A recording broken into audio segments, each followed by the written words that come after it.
Awesome. All right. Hi, everybody. My name is Anna. And I'm Sid. And we are from Queen's Health Outreach. We are a student-run organization in Kingston, Ontario. And for today's workshop, we're going to be talking about depression, self-harm, and suicide. This is definitely a bit of a hard topic, and it can definitely be sensitive and personal to a lot of people. So feel free to pause and take a break. You can leave the workshop and come back right away. If you just need a break or anything, that's totally okay. And this workshop is today in partner with Shanta and Ryan from Service to Humanity, so they can come and introduce themselves now. Good afternoon, everyone. Um, it's nice being here once again for the second workshop. So yeah, well, you guys familiar with me already in workshop one, so we're here again. Mhm. Good afternoon, everyone. My name is Shanta Youngam, Coordinator of Service to Humanity. And I'm also happy to be part of this second workshop.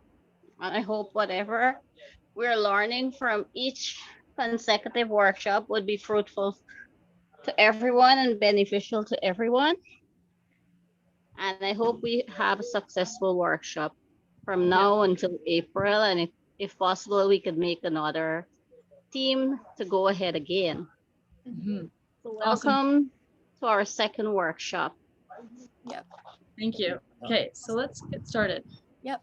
So these numbers on the screen are suicide prevention helplines, so that they are available to you, as well as a new contact, Dr. Mama Pro, which was given to us through Facebook. You may write these down now, or they will appear at the end of the video, and are found in the caption section of all of our Facebook posts.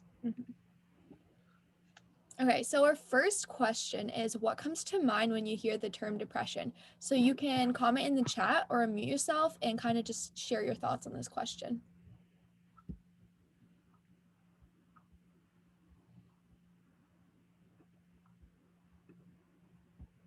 Okay, so we have one comment. It says sad.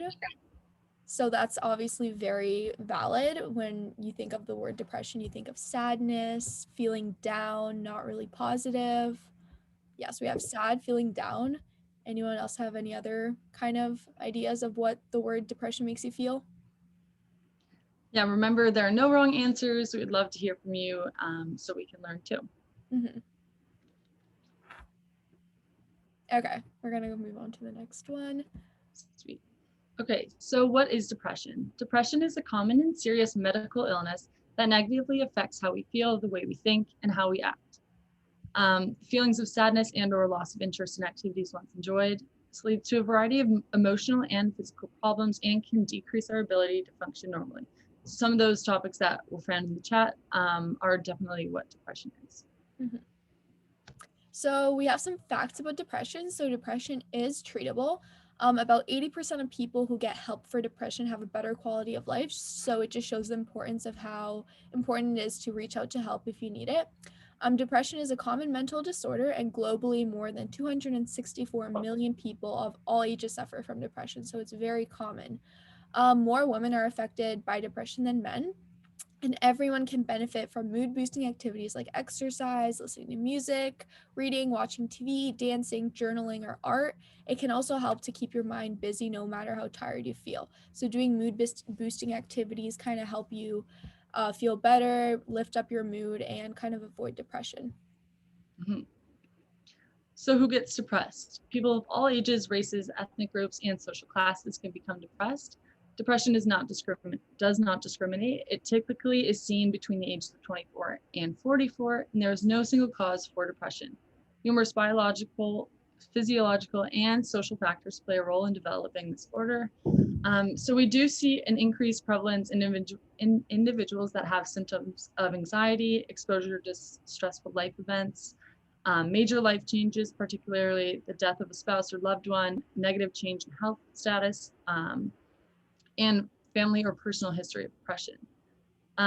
So we also, some cognitive and personality factors associated with depression are low self-esteem, disordered perception of others' views, distorted sense of life experiences, and a pessimistic outlook on life and perception of self and others. Mhm. Okay, so we have our first true or false question. So anyone can become depressed. So in the chat, just put T for true and F for false, and then we're going to reveal the answer. So what do you guys think? Can anyone become depressed? Okay, we have 2 answers. Okay, we have 3 trues. I'm going to wait a couple more seconds for someone else to answer. Okay, so you guys are right. This is true. Anyone can become depressed. It doesn't matter your age, gender, background, ethnicity. Depression does not discriminate, and anyone can become depressed. Okay, so we have our next question. So the next question is, depression is always inherited. So inherited meaning that it is passed down from your parents onto like children. Yeah. So is it true or false? Please answer T or F in the chat feature, and then we'll reveal the answer. Okay, so we have 3 false. Amazing. So false. There is no single cause for depression. Numerous biological, physiological, and social factors may play a role in developing disorder. Mhm. So a bunch of different factors. It's not always inherited. Okay, so now we have some signs and symptoms of depression. So, all because you show one of these symptoms or more doesn't necessarily mean you have depression. You yourself cannot diagnose yourself with depression. It has to be a medical professional. So, some of these symptoms include depressed mood or sadness most of the time, lack of energy, feeling tired, unable to enjoy things that used to make you happy. So, withdrawal from friends and family, kind of isolating yourself from your loved ones, being irritable, angry or anxious, difficulty concentrating, weight loss or weight gain, change in sleeping patterns, feeling of guilt or worthlessness, aches of pain for no reason, and thoughts of death or suicide. So if you show at least 5 of these symptoms for 2 or more weeks continuously, that could be a sign that you may have depression and maybe feel the need to like reach out for help. That would be great because these are just kind of symptoms that you may see in yourself or maybe in a family friend or family member or friend. Yeah, and so remember, only trained mental health professionals can make a diagnosis, but signs and symptoms are helpful for us to pay attention to because they may indicate to us that a friend or loved one may be feeling sad and might need our support. Exactly. So depression versus regular sadness. Sadness is a natural emotion. Stresses or life events can lead anyone to feel sad every once in a while. These reactions are brief and go away with a little time and care, and depression is more than occasionally feeling sad. It interferes with a person's ability to participate in normal activities. So depression affects a person's thoughts, outlook, behavior, and mood, and one can also feel tired, irritable, and notice changes in appetite. Exactly. Okay, so we have another true or false question. So depression can last for years if it is not treated. So we'd like to hear your answers in the chat. Do you guys think it's true or false? Okay, so we have some truths, and that is correct. So reaching out to help is very important, and if you don't, depression can definitely last for weeks, months, or even years. So definitely get help if you need it. So the next true or false question is, people with depression always know that they are depressed. So just like the other ones, answer in the chat feature, please. Awesome. So we have false. Yeah. Sometimes you may be depressed without even knowing it, and that's why it's important to look out for the signs and symptoms we've mentioned earlier. Yeah. So getting help. Depression is a relatively common mental disorder, and it's also one of the most treatable. Treatment for depression can include talk therapy, medication, or a combination of both. Medication is kind of it's not necessarily a solution, and it does cost a lot of money. So that's why we are stressing the importance of talk therapy. Mhm. So while depression is very treatable, the road to recovery is not always smooth. So some people can have bad days or good days, and that's why like always talking about your feelings is important. Important to know what triggers feelings or symptoms. So just staying on top of what you're feeling and talking through it with somebody, and they can also know too. Communication with friends and loved ones is necessary, and you don't have to be an expert to talk about mental health. So implementing these topics within normal conversation kind of reduces the stigma around depression. Exactly. So, helping a friend. So, when we're talking to a friend, you talk, but listen too.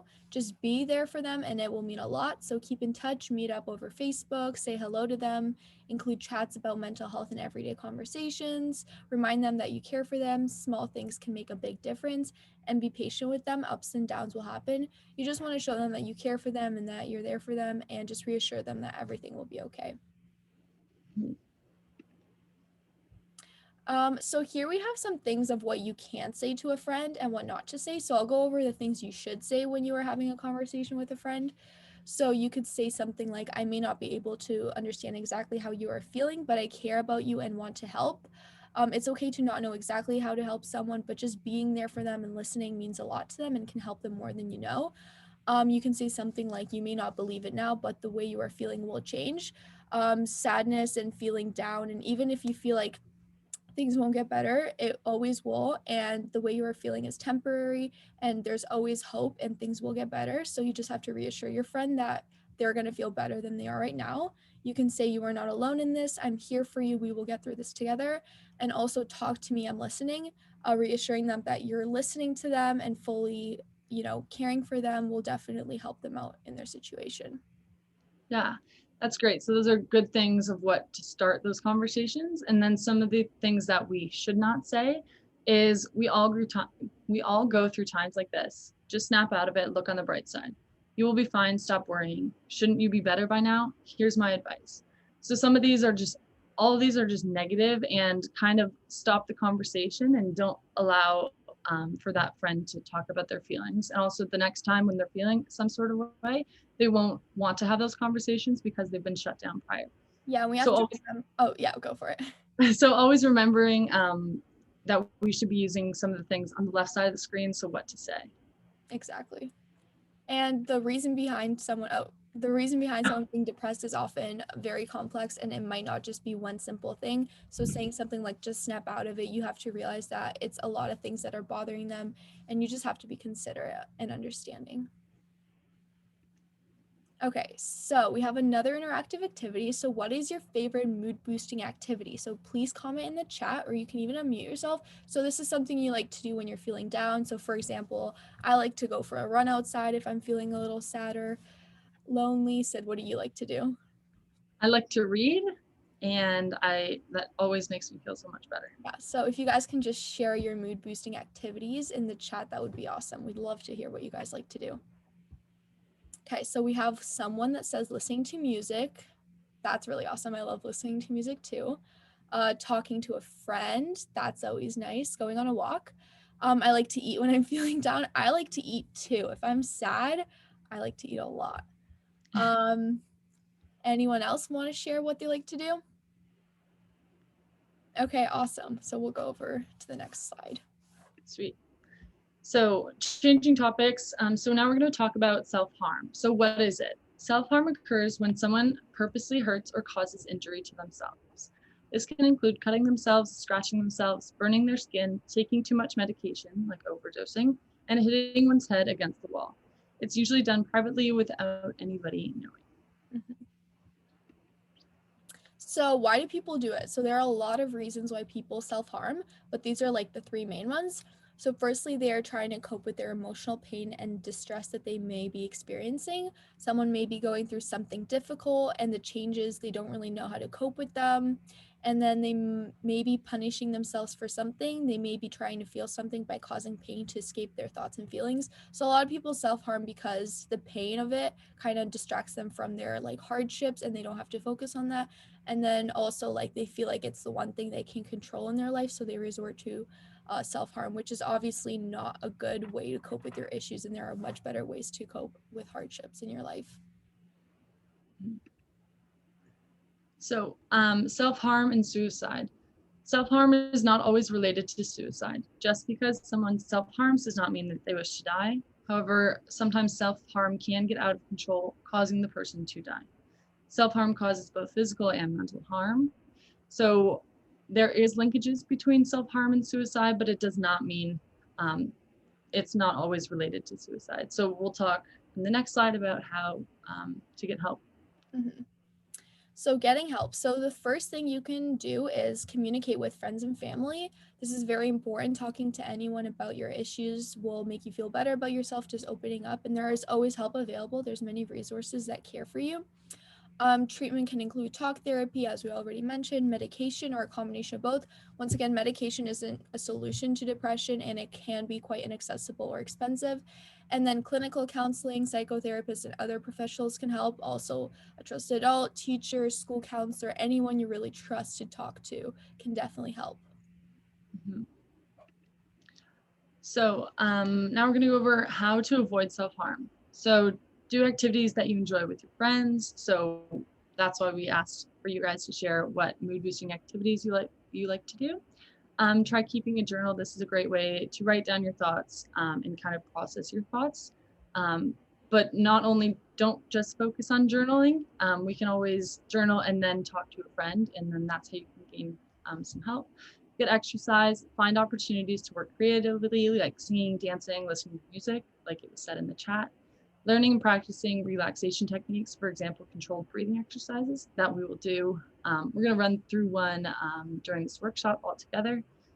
Replacing self-harm with something less harmful. Try holding ice cubes, wear rubber bands on your wrist, and snap them when you feel the need.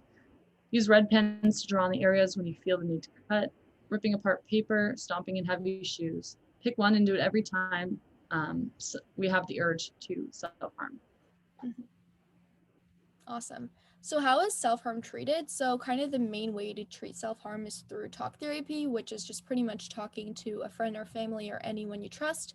So during talk therapy, we're going to be pinpointing someone's triggers. So we're identifying what is leading this person to self-harm. We're teaching them how to deal with their challenges in a healthy way. So rather than self-harming to deal with challenges, going on a run, listening to music, doing things that boost up your mood and are just positive coping strategies.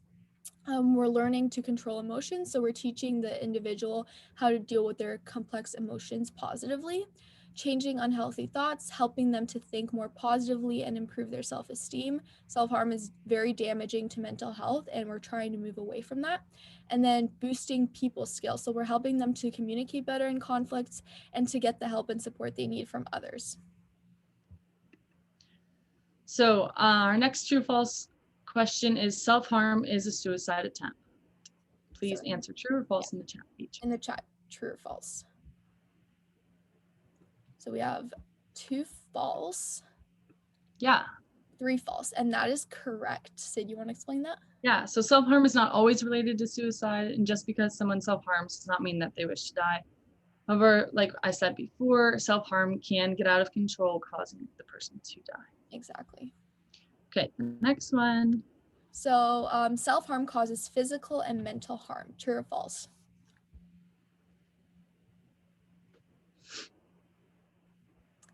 We have some truths, and that is correct. So when you are self-harming, you're not only physically harming your body, but it's bad for your mental health. And we discussed many positive coping strategies that you can do instead that do not harm your mental health.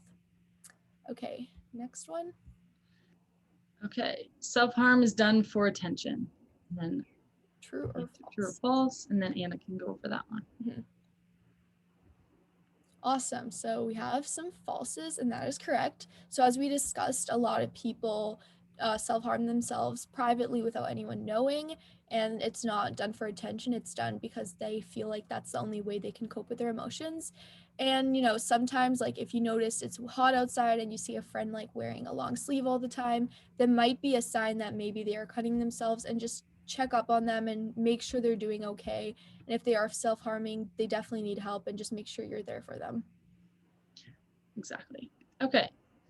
So next, like I talked about, breathing strategies are a good way to cope with sadness and let you focus just on your breath and nothing else. Mm-hmm. So we're going to go through this together, and it works like this. So 4 seconds for each side. So we're going to inhale together for 1, 2, 3, 4, and hold your breath for 4 seconds.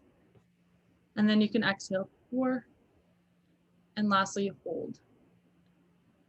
So this is a great way to practice, and you can count just on your own. You don't even have to be led through the screen, but it's 4 inhales, 4 seconds for inhale, 4 to hold, 4 to exhale, and 4 to hold. So that's a good way and strategy to use. Exactly. Next, we're going to be switching over to our last topic, so death by suicide. We've covered depression and self-harm so far, and we encourage you to learn with us, as this topic is an important topic that needs to be taken seriously. So we will be going over what it is, facts, things to consider, secondly, warning signs, and lastly, how to help. So how to help a friend using the TALK acronym, and how to help yourself using the TUBS acronym. So what is death by suicide? Reasons behind suicide or an attempted suicide are often very complex. Sometimes individuals who are suffering from a major depressive disorder think about or attempt the act of taking one's own life voluntarily and intentionally. Suicide often occurs following a stressful life event. Suicide can be an act of impulsiveness in a moment of despair. Rates of suicide increase during adolescence, and suicide is permanent, and seeking help is important. You'll hear us talking how important, we're going to talk about how suicide is important and that it's not the answer to our solutions. Exactly. So we have some background information on suicide. So the rate of suicide increases during adolescence. So kind of in your teenager years, it's more likely and the rates do increase. So girls think about an attempt suicide about twice as often as boys do. However, boys die by suicide about 4 times as often as girls. Suicide is permanent and irreversible. So once it's done, you cannot go back. It is never a solution to a problem, and approximately 200 people die every year by suicide in Guyana, which is a very large number. Something I want to point out is that boys die by suicide 4 times as likely as girls. And this is because oftentimes boys don't feel comfortable reaching out to someone and telling them how they feel because they think they need to be all tough, and that sharing their emotions with someone makes them not as tough and it's not okay. And this is something that is completely false. Anyone can feel sad, anyone goes through hardships. It doesn't matter if you're a boy or girl, and anyone deserves to have help.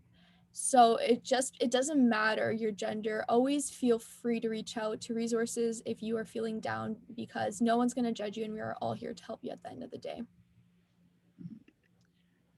So we're going to be talking about some myths associated with suicide. So the first one is people who talk about suicide will not actually attempt or complete suicide. So this is false. If someone is talking about suicide, despite the tone of it said, it must be taken serious.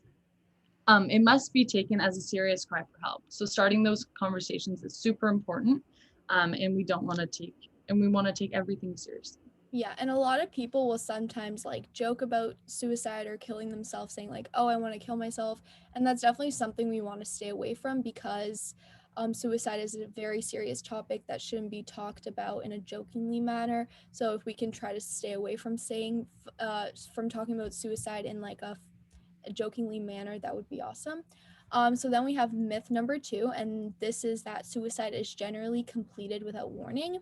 And this is false. So about 80% of people who attempt or die by suicide leave clues, either verbally or through changing their behavior. So this is why it is important that we learn the signs, so we must intervene them if possible. So we talked about the signs earlier. So if you see that your friend or family member are showing some of the signs, we can definitely kind of like take that as a red flag and ask if everything's okay and talk to them and make sure they're doing all right. Yeah, so we talked earlier about depression signs and symptoms, so that can correlate to this as well. And then later on, we're going to talk about warning signs specific to death by suicide. Mm-hmm. So the last myth is membership in a particular religious group means that a person will not consider suicide. So full. Yeah. You want to go? Oh, sure. So, so while having a strong support group may, whether it's religious or not, can be an advantage to a person who is at risk, it does not guarantee immunity. So the person at risk may also feel unworthy of being a membership in the religious group. They may, in fact, push themselves further towards suicide. So all because you're part of some kind of religious group, that could be a good thing because you have a support system, but it could also be negative because you may not feel like you belong or you're unworthy, and that can also lead to thoughts of suicide. Once again, anyone can die by suicide. It doesn't matter your age, your race, your gender. All because you're part of a certain group does not mean that you will not die by suicide. Mm-hmm. So dealing with suicide and COVID. So this time is it's very difficult to deal with your emotions during a pandemic. We're all going through this, and we've all felt a little bit more sad than normal. So you may feel alone and helpless. Make sure to check up on your friends and make sure that you're taking care of yourself. So checking in on like how you're feeling day to day and using those mood boosting activities to kind of bring you out and have a positive light during the day. Exactly. So these are some warning signs. So if someone is thinking about suicide, they might show these signs. So it's important to kind of recognize these just so you can know what to do. So some of these signs include talking about suicide or death in general, someone talking about going away, being preoccupied with death, someone saying goodbye to people, they're giving away their possessions, they're not accepting praise or rewards, they're talking about feeling hopeless and guilty, they're pulling away from friends and family, and they're just not as close to their loved ones as they used to be. The loss, losing desire to take part in favorite activities. So not finding things that used to make you happy, they don't make you happy anymore. Having trouble concentrating or thinking clearly, experiencing changes in eating and or sleeping habits, mood, appearance, and personality, appearing depressed, sad, and withdrawn, and abuse of drugs and or alcohol. So if you notice one warning sign, start a conversation. These are things you really need to be looking out for, and it can help save a life if you realize these earlier. Mhm. So our next myth is the motives for suicide are easily established. So this is false. The reasons are many and varied. One of the most common factors is experiencing a loss. Kinds of losses may include death of a loved one, relationship breakups, loss of self-esteem, abuse or incarceration, or loss of health through chronic illness, etc. So there are a ton of reasons why somebody would die by suicide, and making sure, and like a lot of, like Anna said before, 80% of them leave kind of little hints along the way. And so those are some warning signs. And now that we've gone over them, you can use those in looking out after your friends and always having those conversations, because it doesn't hurt to bring up those conversations. Exactly.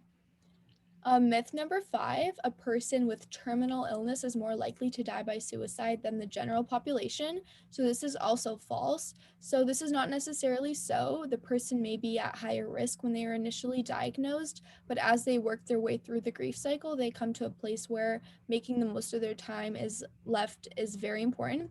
For many, the element of hope can be what keeps them going. So all because someone has terminal illness does not necessarily make them more likely to die by suicide. Mhm. So this is our last myth. So a tendency to have thoughts of suicide is inherited. So remember, inherited means just passed down genetically. So false. There is no evidence that there is a suicide gene that can be passed on. However, in some cases, suicide is modeled as a way of coping. Thus, other family members learn that this is a method of escaping your problems. Families mourning the loss of a loved one by suicide are at a higher risk of suicide themselves. So just a reminder, this is definitely not a way of coping, and there are ways in place to kind of move away from that depressive state, and you can always get help, and you are important. Exactly. So, how to help? So, speak up if you're worried, stay calm and listen. So, let the person talk about their feelings. It's important to listen and not be interrupting them all the time. So, if you have anything to say, just maybe keep it to yourself first and just listen to what the other person has to say to show them that you are fully listening and you care about them. Do not be afraid to use the word suicide. So if you can ask them like, "Hey, I'm worried about you. Are you thinking about suicide?" You shouldn't be scared to use that word. It's not going to make them think about suicide, and it kind of forces them to answer the question either yes or no. Sometimes the word suicide will trigger them and they might like flinch or something, and just to see their reaction, it might give you an idea of whether or not they're actually considering dying by suicide. You have to validate their feelings, use I statements. So, like, I care about you, I'm here for you.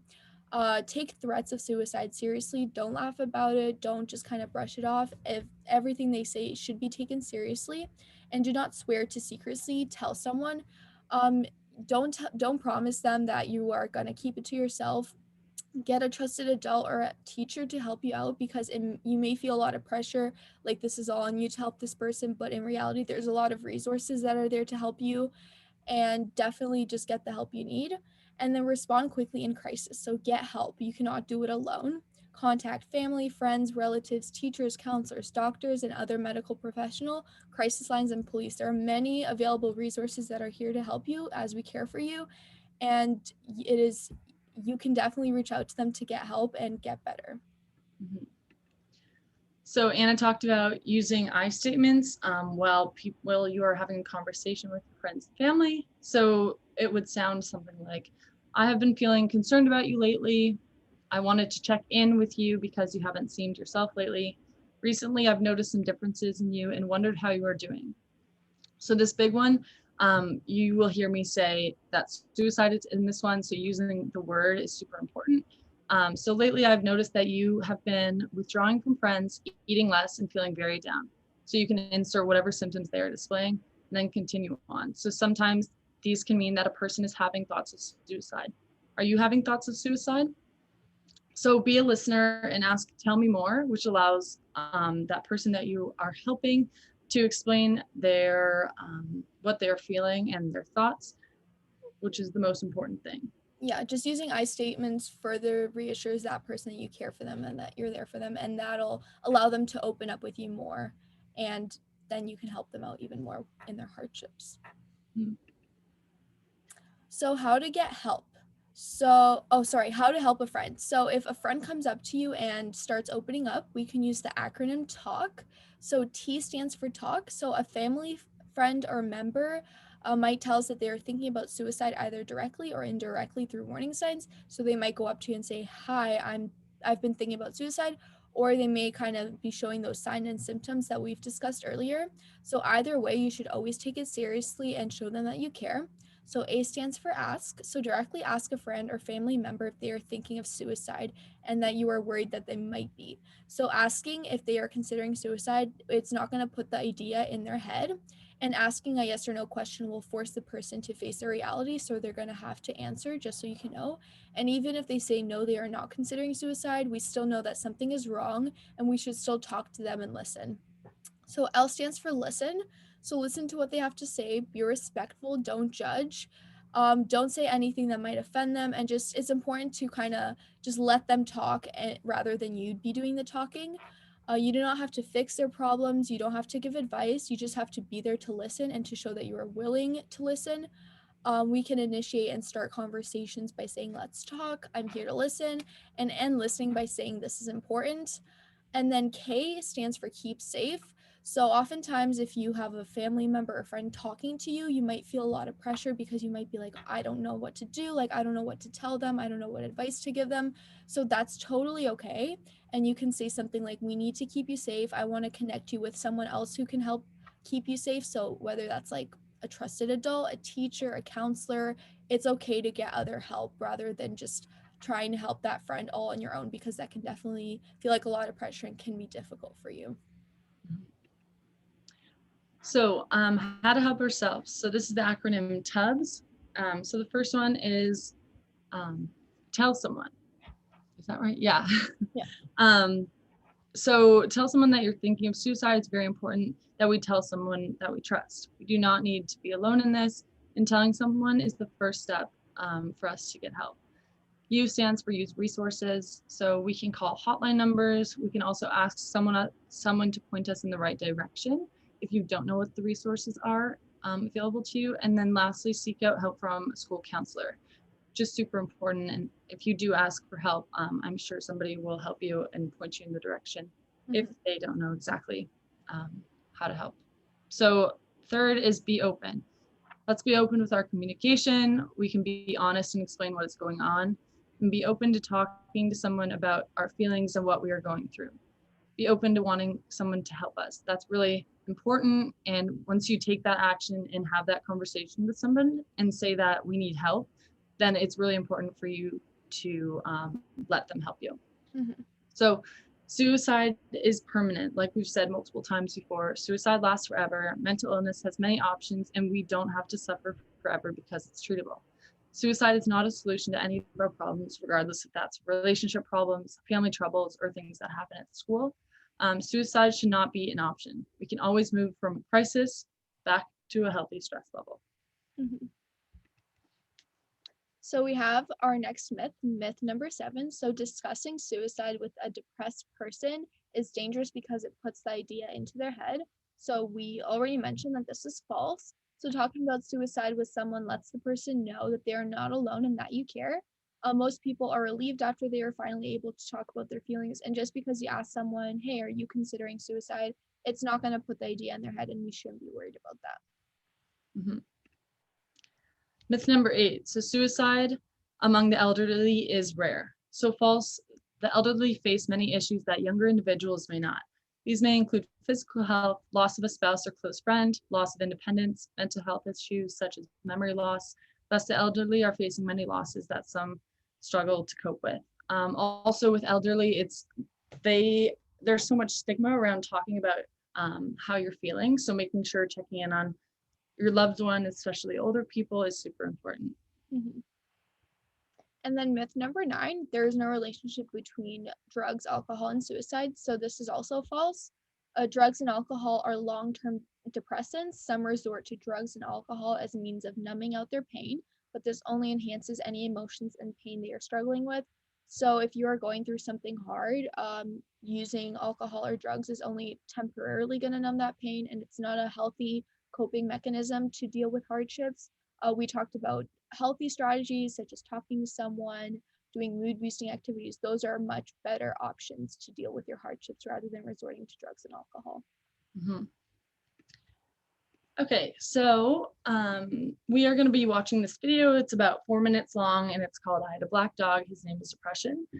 So think through this video as it's playing, and then we're going to ask you to write 3 words to describe how you felt watching this video. Mm-hmm. Well, I had a black Is it lagging? Let me know if it's lagging. dog. His name was Depression. Again? Whenever the black dog made an appearance, I felt empty and life just seemed to slow down. He could surprise me with a visit for no reason or occasion. The black dog made me look and feel older than my years. When the rest of the world seemed to be enjoying life, I could only see it through the black dog. Activities that usually brought me pleasure suddenly ceased to. He liked to ruin my appetite. He chewed up my memory and my ability to concentrate. Doing anything or going anywhere with the black dog required superhuman strength. At social occasions, he'd sniff out what confidence I had and chase it away. My biggest fear was being found out. I worried that people would judge me. Because of the shame and stigma of the black dog, I was constantly worried that I'd be found out. So I invested vast amounts of energy into covering him up. Keeping up an emotional lie is exhausting. Black dog could make me think and say negative things. He could make me irritable and difficult to be around. He would take my love and bury my intimacy. He loved nothing more than to wake me up with highly repetitive and negative thinking. He also liked to remind me how exhausted I was going to be the next day. Having a black dog in your life isn't so much about feeling a bit down, sad, or blue. At its worst, it's about being devoid of feeling altogether. As I got older, the black dog got bigger and he started hanging around all the time. I'd chase him off with whatever I thought might send him running. But more often than not, he'd come out on top. Going down became easier than getting up again. So I became rather good at self-medication, which never really helped. Eventually, I felt totally isolated from everything and everyone. The black dog had finally succeeded in hijacking my life. When you lose all joy in life, you can begin to question what the point of it is. Thankfully, this was the time that I sought professional help. This was my first step towards recovery and a major turning point in my life.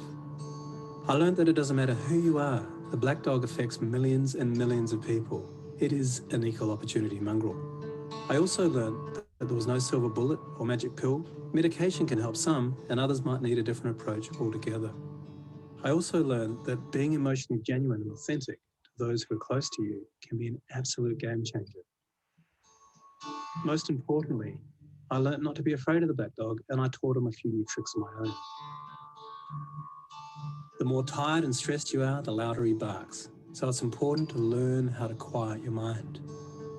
It's been clinically proven that regular exercise can be as effective for treating mild to moderate depression as antidepressants. So go for a walk or a run and leave the muck behind. Keep a mood journal. Getting your thoughts on paper can be cathartic and often insightful. Also keep track of the things that you have to be grateful for. The most important thing to remember is that no matter how bad it gets, if you take the right steps, talk to the right people, black dog days can and will pass. I wouldn't say that I'm grateful for the black dog, but he's been an incredible teacher. He forced me to reevaluate and simplify my life.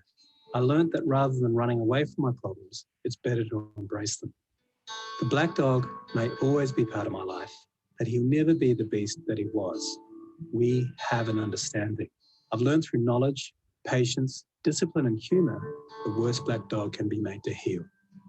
If you're in difficulty, never be afraid to ask for help. There is absolutely no shame in doing so. The only shame is missing out on life.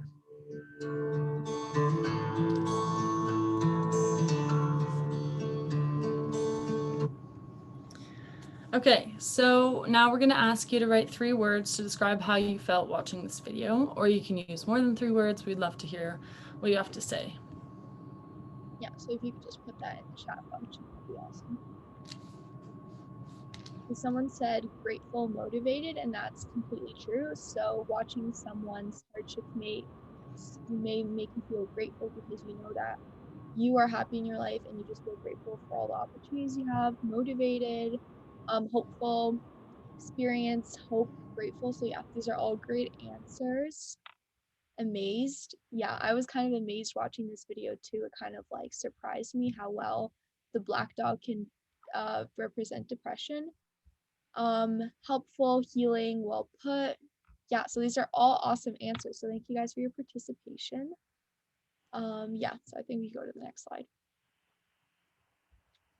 So yeah, these are just a reminder of the signs and symptoms of someone showing depression. So it's just important to keep these in the back of our mind, whether it's ourselves showing these symptoms or a family member or a friend.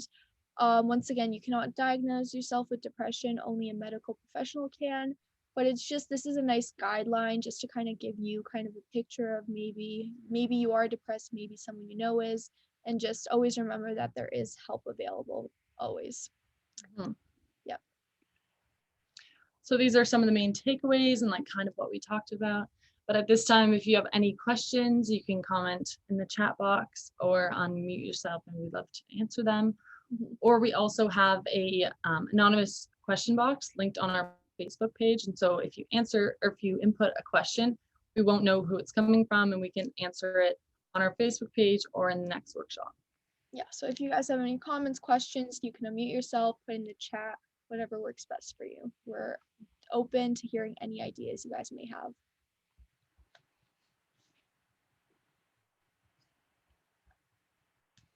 Do you want to just go over the main takeaways while maybe someone's writing? Sure.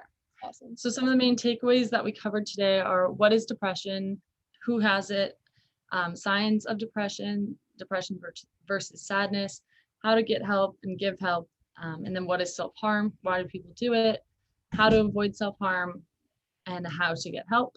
And then lastly, suicide, what is it, warning signs, how to help, and then we went through talk in tubs, which is helping a friend and helping ourselves. Mm-hmm. Also, another question, you can answer yes or no. I was wondering if this is one of the first times you've had a conversation or a presentation like this, or what kinds of places have you seen this information before? Yeah, so have you guys talked about this topic before? So we have a yes, that's good. It's very good to be aware and understand what depression is because it is very common and a lot of people suffer from it. And it's just good to be informed on this topic.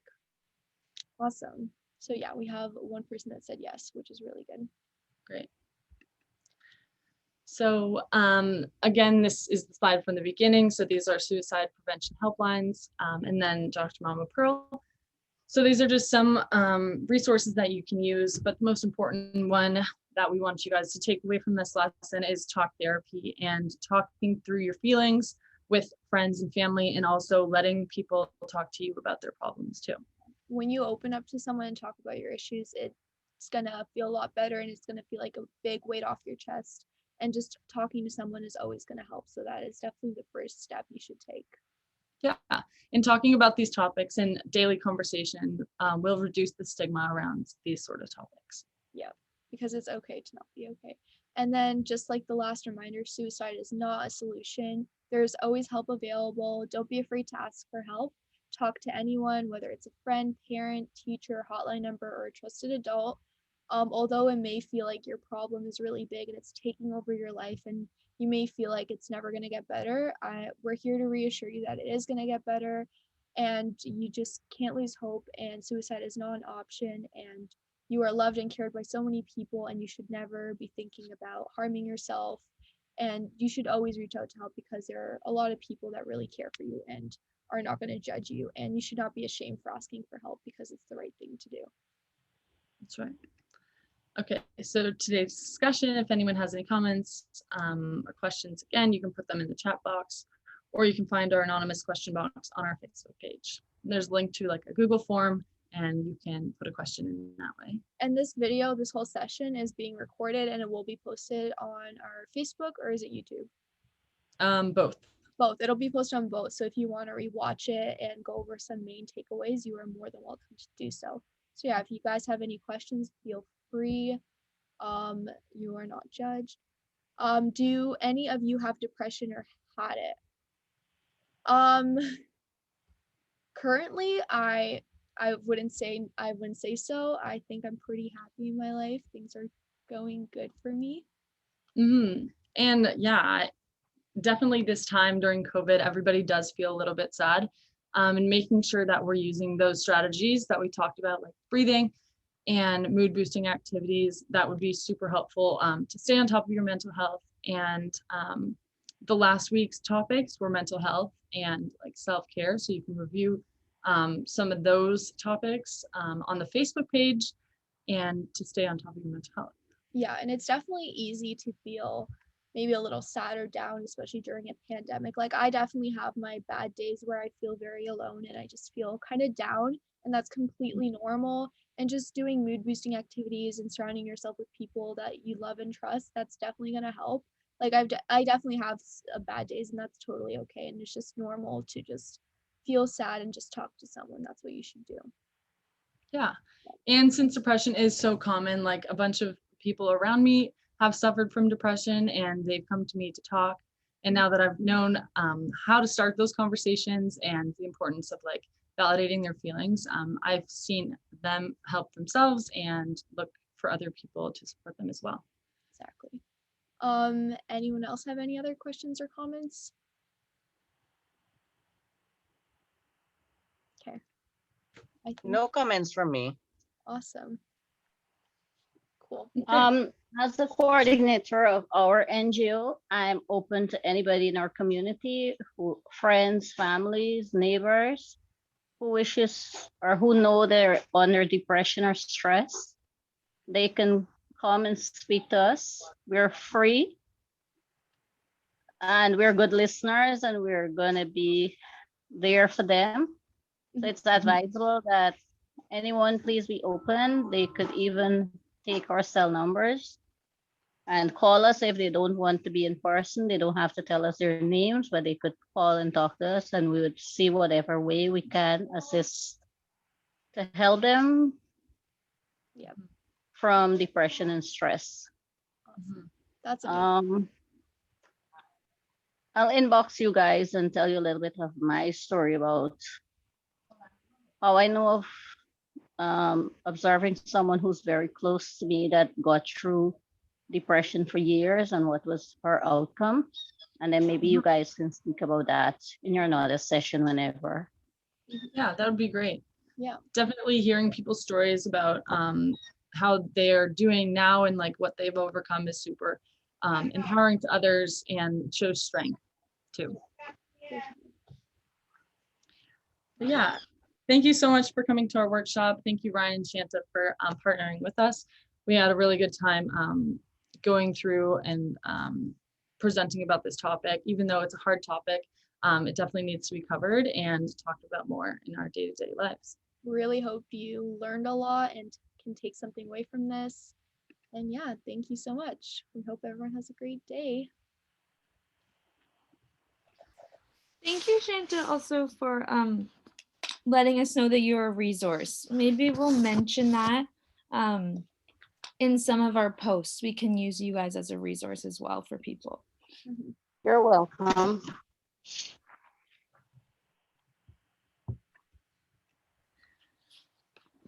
Okay, so I guess that's the workshop for today. Did you guys stop recording?